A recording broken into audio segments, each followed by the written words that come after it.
had mentioned is called innovation in the last mile and beyond. And I'm also curious to know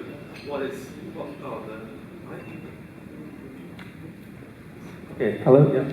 So I'm also curious to know what is beyond the last mile, but maybe we'll find out during this panel session. Yeah, for this session, I want to, before we start, I do want to thank Parcel Monitor for helping to bring this session together, and we have some brainstorming on the topic, on the agenda, on some of the things we wanted to talk about, and Parcel Monitor also helped us to bring our speakers on board as well. So if you're not aware, Parcel Monitor is an online e-commerce logistics community which was launched by Parcel Perform. And Parcel Perform, as you may know, is an e-commerce delivery experience platform provider. And if you've been to previous LogiSYMs, Parcel Perform has featured in quite a number of our events in previous years. And also at one time, Dana, who's the co-founder, along with Dr. Arne, was actually on the LogiSYM committee. So nice to have this relationship with Parcel Perform and now Parcel Monitor. You can see the participants up on the slide there, and they're nicely aligned on the stage as well, so you think you know who they are. But I will introduce them formally. So we do have Dr. Arne Jarosowski, who's CEO and co-founder at Parcel Perform.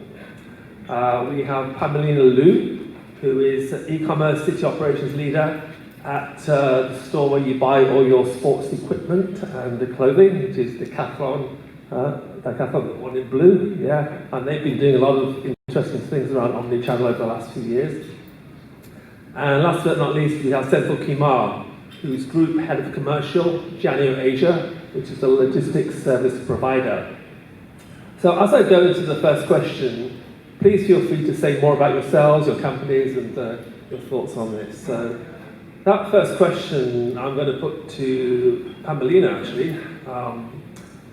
We hear about this last mile, and it's a phrase that's thrown about all over the place, but what does it actually mean, the last mile, and why is it so important? Why do you need to spend 45 minutes talking about the last mile? Well, first of all, let me just introduce myself. Yeah, sure, yes. My name is Ken from Decathlon Singapore. So what I basically do is to ensure that you receive your orders at the right place, at the right time, with the right products and the right quality and quantity. So, it is the new norm now. I think everybody here sitting down, you know about e-commerce. You are hearing about e-commerce. So operationally, we can deliver to you the right products, the right quality, the right quantity.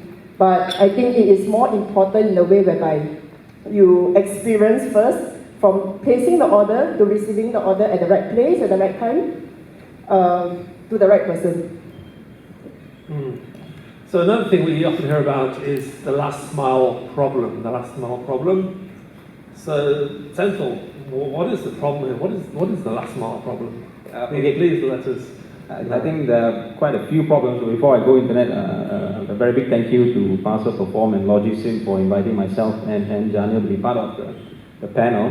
A quick introduction, I head the commercial function for Janil, and we're essentially a logistics technology service provider focused on providing 4PL solutions for companies engaged in e-commerce activities from a cross-border or domestic delivery capability, right? And the problem you just mentioned, we deal with it on a daily basis. I'm sure Dr. Arnie and Pamelina also deal with it. There are multiple problems, right? And the issue becomes amplified because you're talking about a volume gain, right? If there's an error in an upstream data field, which results in 1% of deliveries not being able to be delivered to the right person at the right time, you're talking about a mass number of problems which has a root cause, a very simple root cause, right?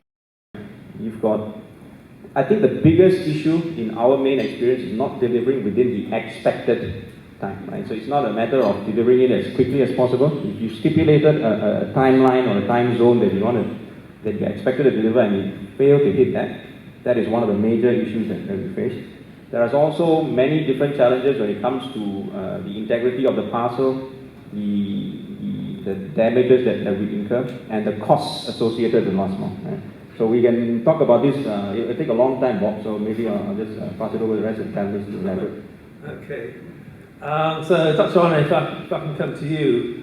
Okay, we know about last mile, the challenges. So what is the role of technology here? How can technology help us to solve some of these challenges?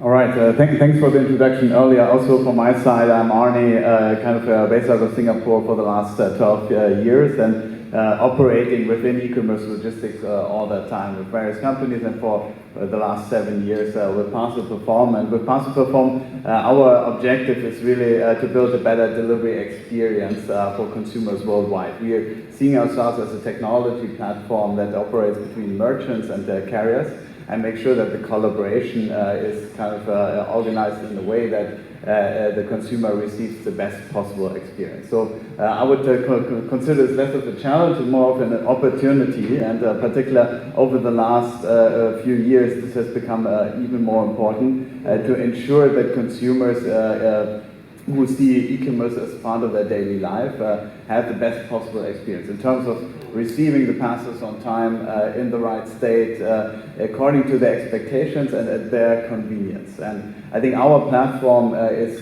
making sure that even though merchants work with a number of different service providers to deliver that experience, that the consumer experience always is 100% aligned with what the brand wants to deliver to their customers.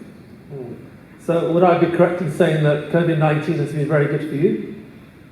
Well, it's not very good for anyone, but I would say anyone who operates in the e-commerce ecosystem will certainly see a lot of increase in demand. Consumers have changed their behaviors in e-commerce, whereas e-commerce was kind of a nice thing you do, and now it's part of your daily lives. Everyone depends on e-commerce, and with that, obviously, there's a huge responsibility on the industry. Obviously, there's also lots of growth attached to that. But the responsibility to make sure that if you become part of everyone's life, that you do that as the highest level of convenience, and that's what we're striving for, and we're trying to help our customers to really do the best possible job in working with their consumers. Sounds like it has been pretty good for you, I think. But again, I know it's been a worldwide tragedy, but I think it's been very good for Parcel Perform. So probably, over the last 2 years, there's been lots going on, supply chain disruptions, the pandemic. How's this impacted your business model and your deliveries and the way you approach fulfillment? Yeah, following up on what Dr. Arne had said, we see an increase of activity in Singapore. So what Decathlon has done is, while wanting to still deliver our high operation excellence to our customer, we actually open up all our experience stores to become a fulfillment centers to be able to cater to our e-commerce as well. So if you have been to our stores, you will have seen in Singapore that we have the conveyors. In Jukun, we are doing for bikes, for machine, and etc. So this opening up of the fulfillment centers to 6 of our experience stores actually help us to be able to manage these activities, the increase of activities for e-commerce. Not only that, I think how it relates to the last part is how we are managing our routes, our pick-up and drop-off routes to our click and collect store with the most efficient way, and also in another part whereby how we can give like a nature of orders to the different store. Like example, Singapore is fulfilling for for click and collect, Jukun is fulfilling for bikes and machine. And in this way, we are also allowing the efficient pickup from our carriers as well. So just to clarify, if I go to a Decathlon store, you have different types of stores. Some are for fulfillment, some are, I could just go to like a normal retail store, is that right? No, actually we are omni-channel. So we have 13 stores today. 6 is the big experience store, and we have 9 of the click and collect stores. Oh, okay. So in the experience stores, we can fulfill our orders from the experience stores to our click and collect stores, whereby the customers can collect it within 2 hours. And we have the normal home delivery, whereby they place an order and we can deliver it to them D+1 or D+2, depending on the customer choice. All right. Yeah. Okay. application. Yeah, so for the last 2 years, how's it been for you? What's been happening? I guess it's a mixed bag, right? So in the sense that the e-commerce industry took on a seismic change, and I think everybody in this room would have noticed it. A few years back, only a few SKUs or a few product lines were so-called e-commerce worthy, right?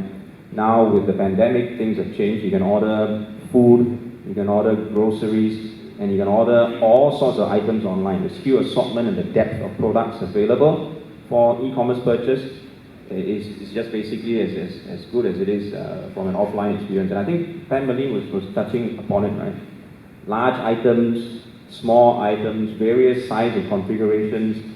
This adds a lot of complexity from a logistics point of view, from a fulfillment point of view, from a demand planning point of view, basically everything, right?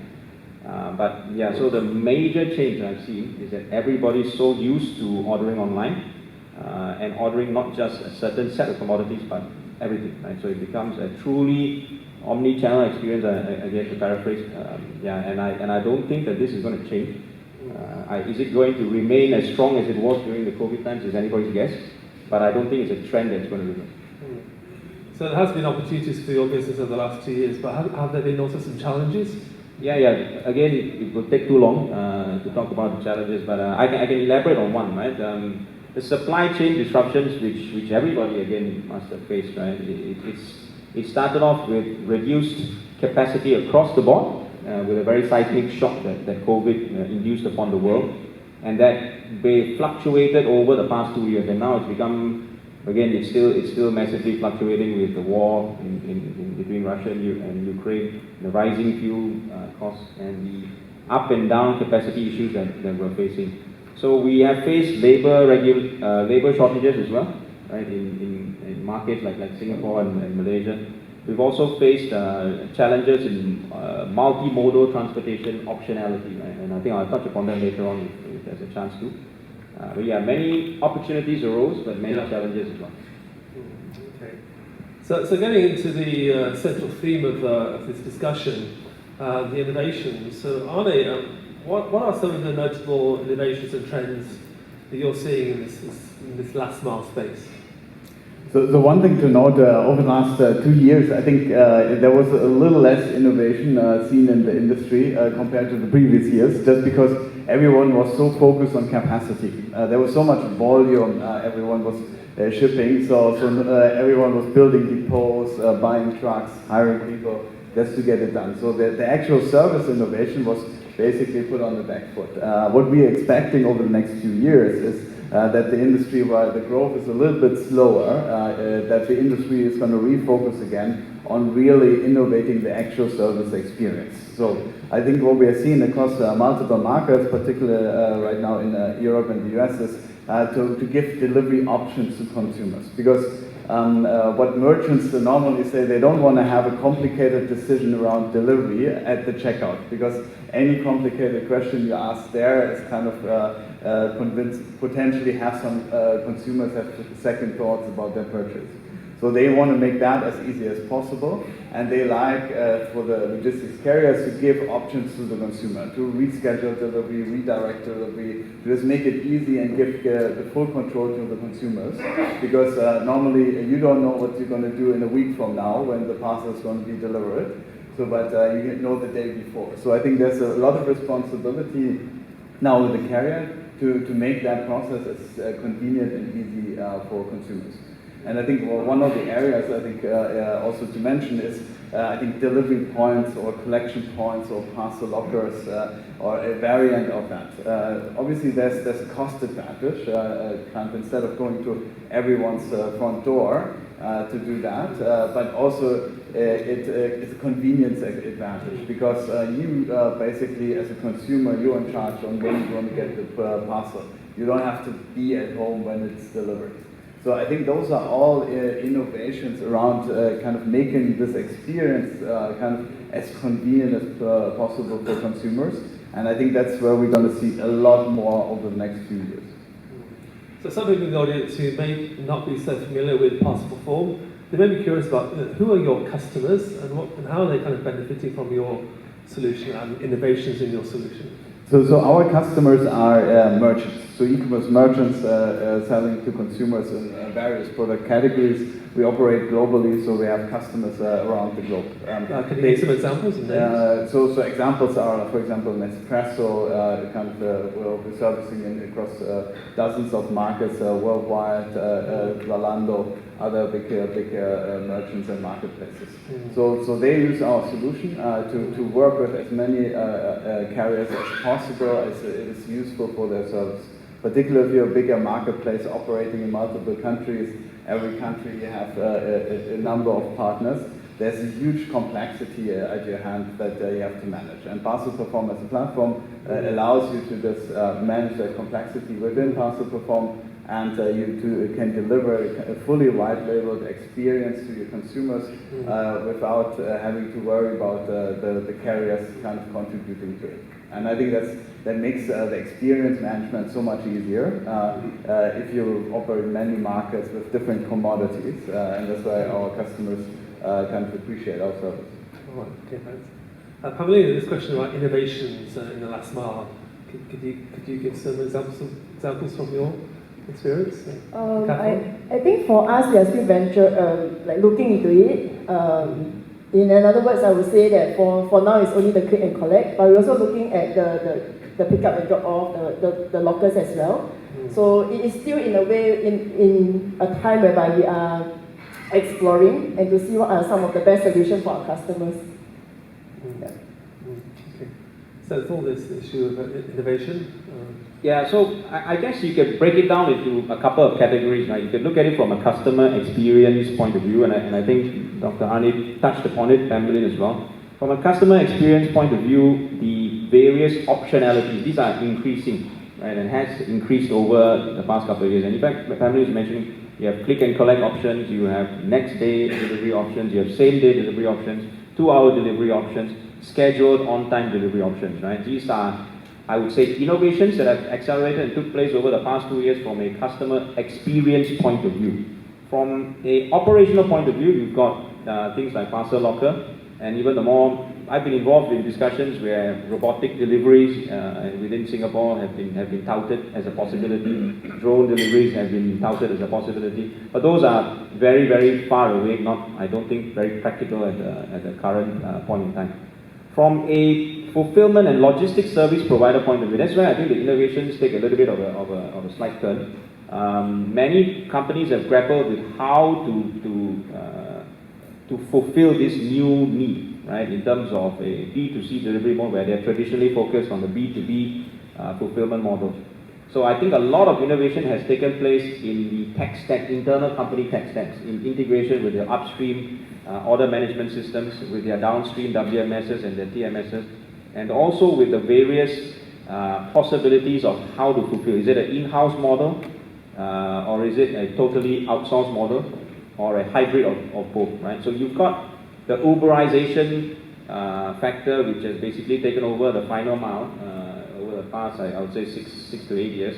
But right now, we're reaching a balance point where I think, in my personal opinion at least, a lot of companies are opting towards a mix of in-house to try and control the delivery experience to some extent, some critical parts, and mixing that with a outsourced model to cater for the seasonalities and the peak volumes that come in. So again, many innovations, and every 3 months something new comes up. Right? It's just a matter of how many of these things stick, how many of these things are cost efficient, and how many of these things are really, really deployable upstream into a business process. So what kind of new demands are customers, or your customers, putting on you in terms of... Again, to elaborate a bit more, right? So our model, we pride ourselves on being a 4PM, right? On customizing or optimizing a merchant's requirements from a cross-border delivery perspective or a final mile perspective. So what we found is that network route optimization is another key factor, another key innovation. So let me elaborate. Everybody here in this room, I'm pretty sure, is familiar with the Singapore landscape, right? But when you're talking about a Philippines delivery where you've got different regions, or if you're talking about Malaysia where you've got West and East Malaysia, from a logistics point of view, not one single provider is able to do everything everywhere, right?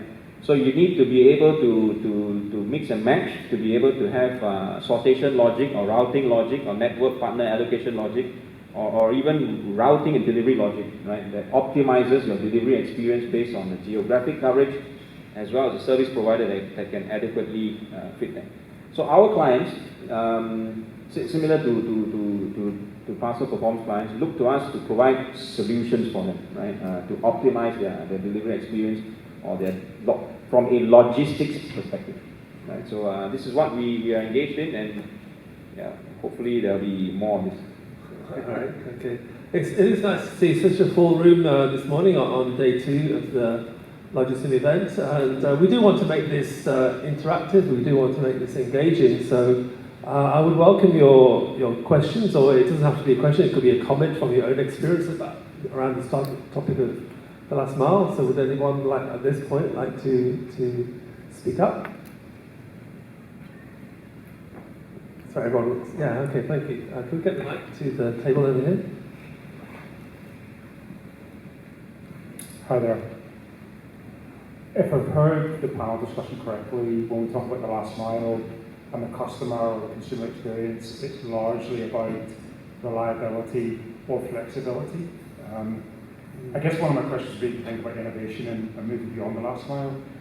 Is there any further thoughts around the consumer experience and interaction with the consumer or customer upon delivery? So from a brand perspective, how do you enhance that experience so it's not just literally your parcels delivered on time when you expect it to be there? There is much more consumer engagement that drives that brand connection. And I'm thinking largely from a more luxury premium exchange perspective, not just your day-to-day household goods. Yeah, that's an interesting question, yeah. Can we go beyond the guy just hurrying at your door and handing it over and goodbye? Is there something more that we could do on that? Feel free, wants to take that? So from our perspective, I think the handover process, that's just a few seconds, but I think there were a few days beforehand that were part of the experience. So when we're looking at the experience, the first step that we look at is what is the expectation management that happens at checkout.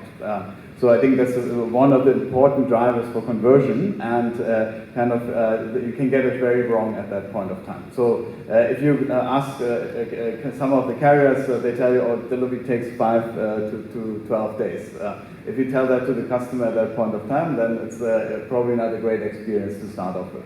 So what we have seen also from our tests is you should be very explicit. You should tell the customer exactly by that date you have this parcel. So I think that's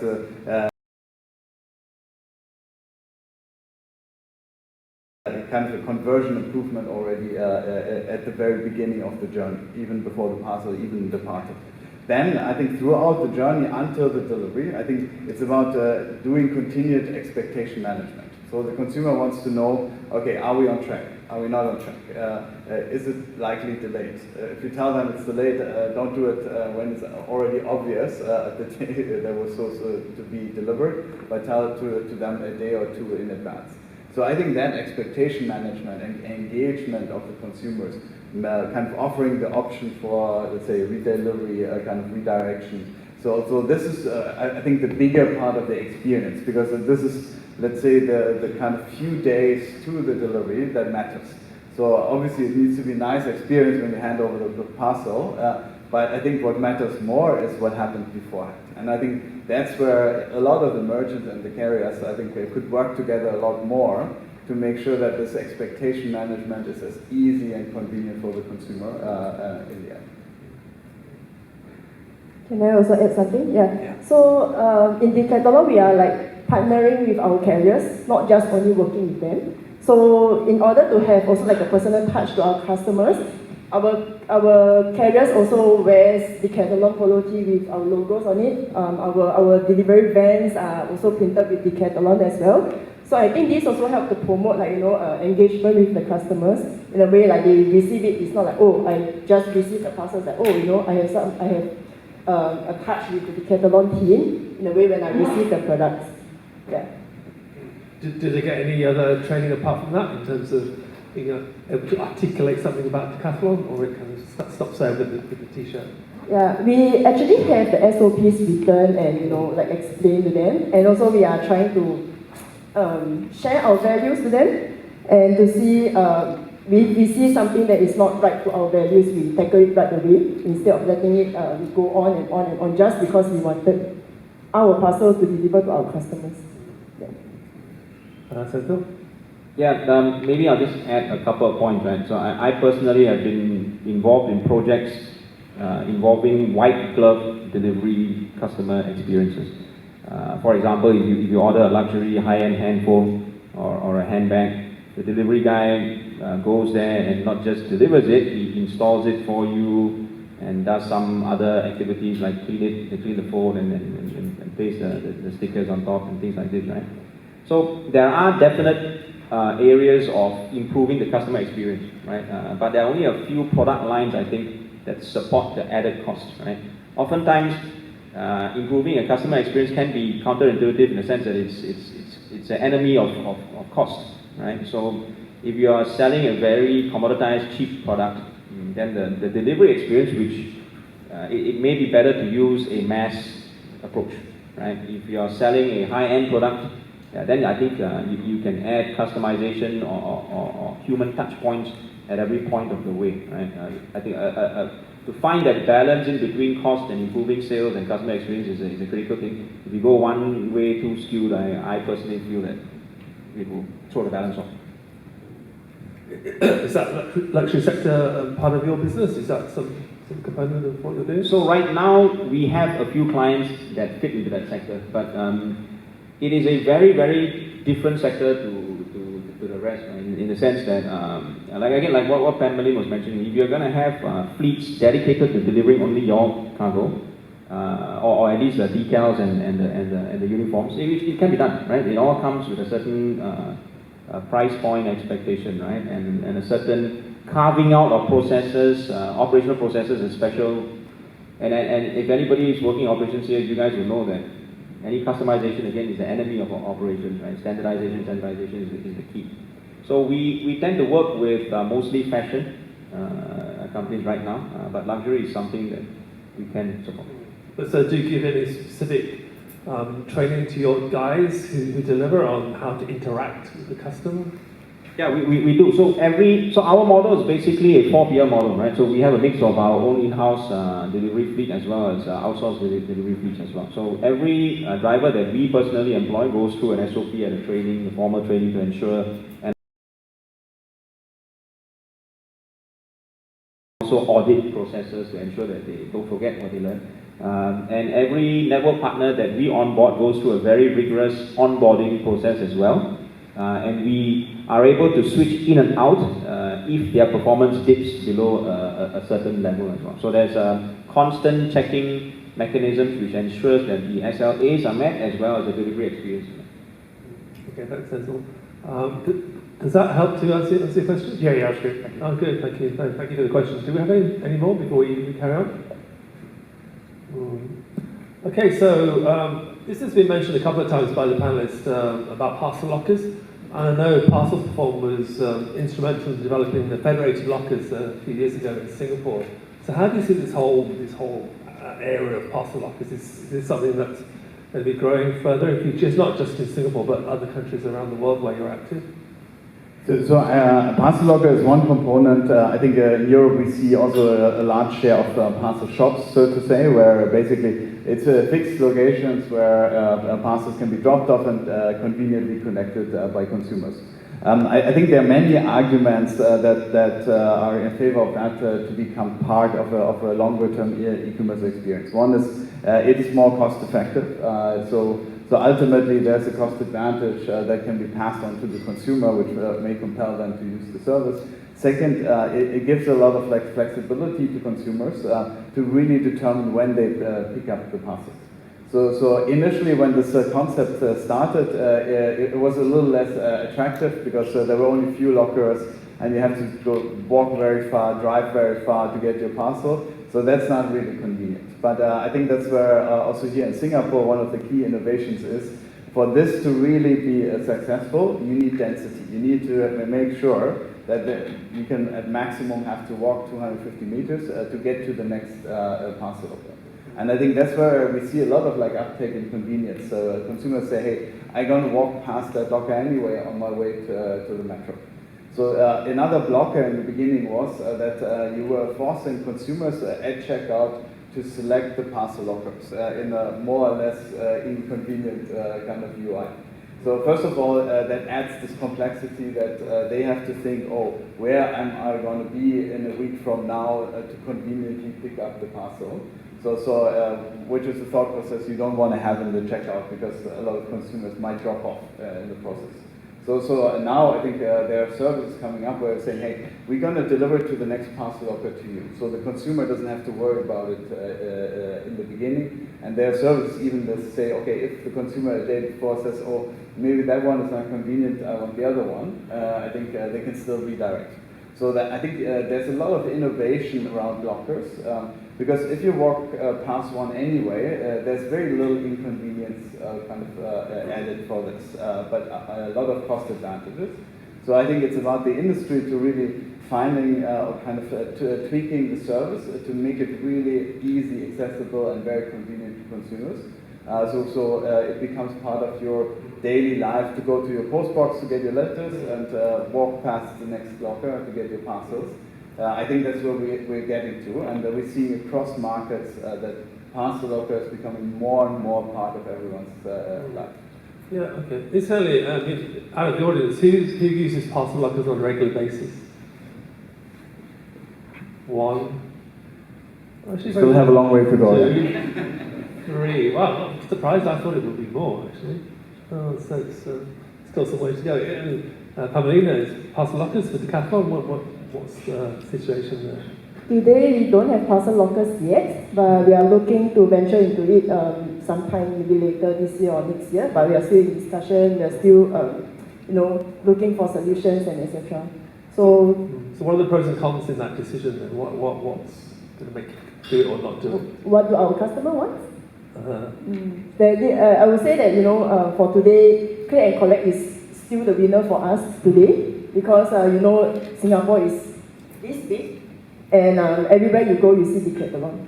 I'm not sure everybody on the floor you see Decathlon everywhere you go, but it's true because Singapore is very small, and to tackle the place to see Decathlon is easy. And for you, that today we are working in a hybrid model. I can choose to work from home or I can choose to work in the office. And who knows today, Dr. Anna, you are like, oh, I have some sports event with my friend, but I forgot to bring my football shoe. What do? I can just order it online and then I pick up at the click and collect store nearest to you. And this means convenience to our customers. So, the lockers are coming up. It's also convenient. I personally use the lockers. Yeah. So I would say that it's coming up, but we are still venturing into it. Okay. So Senthil, with these increasing number of delivery options, not just parcel lockers but curbside, click and collect, does this kind of complicate your business or does it add to your business? How does it impact your business of January? Well, it definitely complicates it from a operational point of view and also from a tech point of view. But maybe I'll just touch upon the parcel locker a little bit before I answer that question. The parcel locker rollout or adoption, I strongly believe is going to be one of the things that will stay, right? Specifically in dense urban areas like what Dr. Hani was mentioning.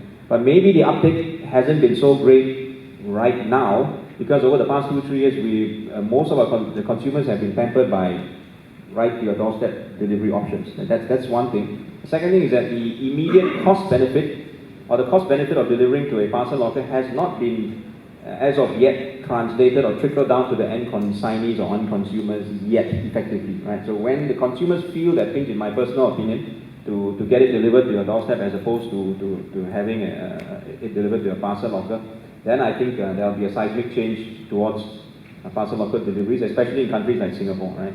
But I'm not so sure whether it will be a huge success in more sparsely populated, from a density point of view anyway, countries like the Philippines or Indonesia.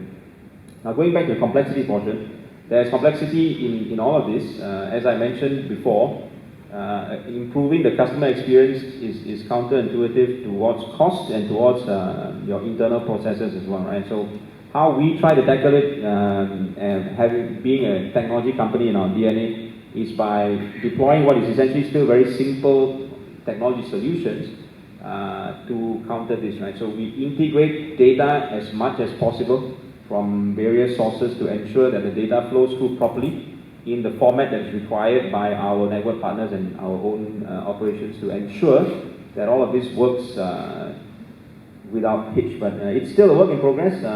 You know, the essence of the technology itself isn't difficult.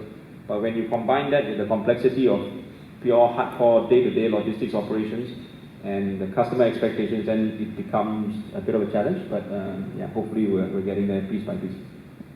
So Dr. Arne, of the merchants that you work with, are you seeing any particular preferences or growth in particular option for delivery out of these? I think most of the merchants take the same stance as Decathlon.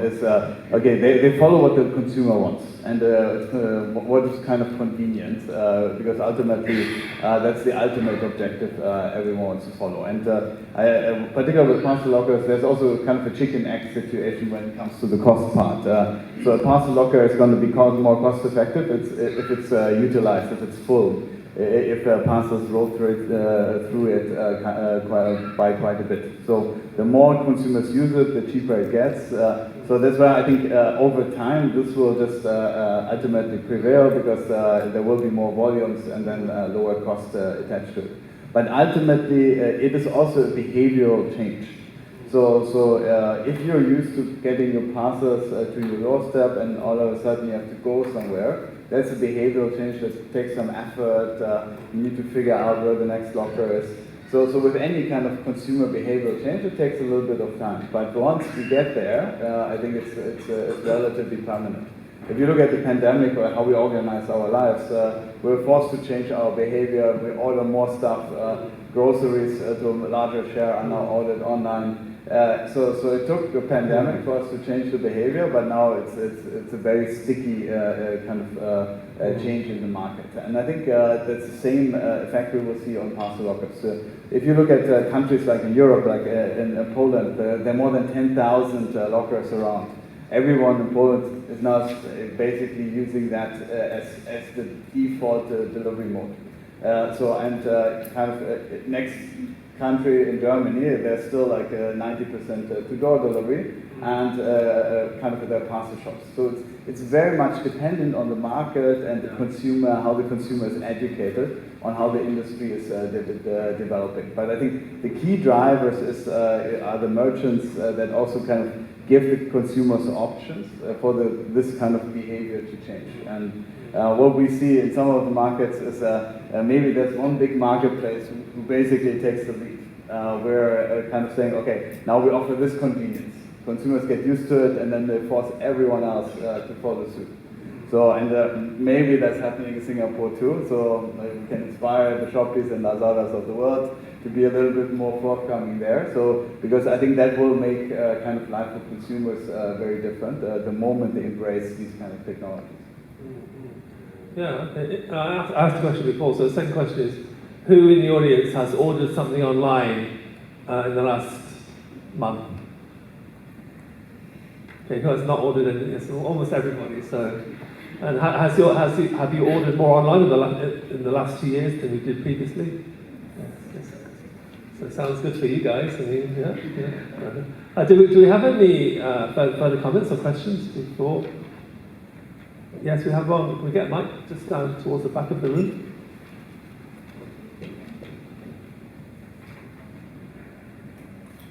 Hello, Daniel Albrecht from Haskoning PhD. I'm interested in, I guess I had two thoughts here around last mile. So one is cost to serve, right, which is, do you have the data in your supply chain to know how much it costs to get, right, from an SKU profitability, but also from a delivery, right, to get it to a parcel locker versus to get it door to door, et cetera, and then passing on that cost to the end consumer. So giving them the option, right, I've seen that on some e-commerce platforms. And how prevalent that will be. So can we change behavior of the consumers by, you know, it costs you $5 to deliver to your door and $2 to a parcel locker, or free to a parcel locker. And the other angle of that I think from the consumer change angle is perhaps CO2 emissions, sustainability, right? Because door-to-door delivery is also not the greatest thing for the environment. So giving consumers visibility into the CO2 footprint, the greenhouse gas emissions of their options as well, if you think that can be a changer, right? Also for profitability for the companies as well. Anyway, just two thoughts of how much visibility on data do we have in our supply chains that could enable those two angles. Thanks. Yeah, so the second question was about sustainability, which is something we haven't touched on so far, but does that come into your equation somehow in your business models of delivery? Do you think about being green? Yeah, we are actually looking at the EV vans. I think earlier on in the panel discussion, we spoke about the EV vans. So it's something that we are also looking towards it for the last small part. But operationally, there's also things that we do in terms of sustainability side. No plastics, reuse, reduce, and recycle. The cartons that we used to throw away, we reuse and we reduce to replace the bubble wraps. So there are things that we do that have significant, I would say, environmental impact. But for last mile side, I would say for today, we are only looking into EVs. And I would say to optimize your routes, your delivery routes, like I was saying earlier on, how we optimize our click and collect delivery routes with just 5 vans when we have 9 stores. That means we are running 2 stores or 3 stores in one trip. Not only that, we also have 6 different fulfillment stores, but we appoint the orders to the different fulfillment stores by the 5-kilometer radius of the postal code. And then this will also reduce the kilometers from the fulfillment centers to our customers. Any other thoughts on the sustainability question? So it's from my personal point of view, right? Packaging is one major aspect, right, which a lot of companies are now looking into. There's a lot of wastage. I think, as all of you know, you've received packages from marketplaces, from merchants, from brand.coms in terms of the packaging to ensure that the goods are intact, right, and the integrity is protected. But there are innovations also happening on a daily basis in the packaging integrity and the packaging methodology. That's one major one. And a point that I think is often overlooked, and maybe this is an answer to the gentleman's question as well, is from a delivery perspective, reducing waste doesn't necessarily mean looking at environmentally safer options. I think one of the critical factors is to also ensure that we get it right the first time around, right? There is a lot of rework, there's a lot of wastage simply because of erroneous data, incorrect setup, and poor planning, basically, right? And this results in a lot of rework, a lot of redelivery, a lot of things which makes it even worse from an environmental point of view, right? From a costing perspective, if the question was meant more for, do logistics companies know how much each segment or each activity costs, then the answer is a clear yes, right? There are obviously assumptions made at certain points of the way, but activity-based costing is part and parcel of what we do and what most logistics companies worth their salt would do, right? It is still extremely unclear at the moment, at least in my personal perspective, whether the parcel lockers are significantly cheaper than delivering to the door. There's a lot of factors that determine this, right? The urban density is one of them. The number of packages that can fit into a parcel locker dimension, right? And the type of boxes as well. So I just ordered something from Decathlon as an example. It was a small bike for my son. That packaging wouldn't be able to fit into a typical parcel locker, right? So that would automatically negate the usage of that. So all these factors in terms of whether it can be utilized, how many packages go into there, is there rework required, all of these factors will have to be determined in determining the true cost of it, and certain assumptions will have to be made. But yes, it is something that can be articulated. Okay, thank you. We are thank you for the question. We are almost out of time, so I'll come to my last point and question, and that is, what is the next big thing in last mile? Arne, for you, what's the next big thing? So I think from our perspective, it's just a lot of these elements that we have talked about just to a larger extent. I think we still see a lot of merchants not giving delivery promise. There's kind of parcel locker is one of the biggest topics. What we're also seeing is that there is a lot more faster delivery times, and I think in the past there was always this paradigm that saying, oh, faster delivery is more expensive.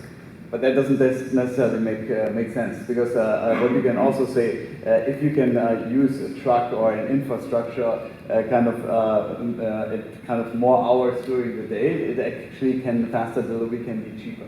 And we've seen, particularly in North Asia markets like Korea, where the cheapest delivery is kind of just within a few hours.